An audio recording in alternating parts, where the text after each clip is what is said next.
Magandang araw Pilipinas, para sa pinaka-latest na weather update, naglabas ang DOST Pag-asa ng storm surge. Ngayong alas 8 ng umaga, Biyernes, October 3, 2025, kaugnay ng Tropical Cyclone Paulo. May katamtaman hanggang mataas na panganib ng storm surge o daluyong ng bagyo na inaasang mararanasan sa loob ng susunod na 24 oras.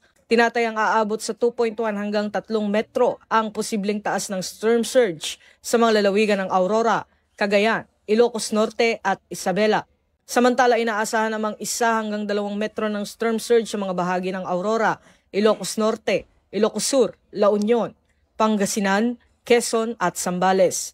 Ang ganitong taas ng daluyong ay maaaring magdulot ng malawakang pagbaha sa mga mabababang lugar sa baybayin at delikado lalo na kapag ito'y sinabayan ng malalakas na alon at pagtaas ng tubig dagat. Pinapayuhan naman ng publiko na iwasan ang pagpunta sa mga tabing dagat, ipagpaliban ng anumang uri ng marine activity gaya ng pangingisda o paglalayag. Ako po si Patrolman Don Brosas para sa weather update dito sa Police News Network.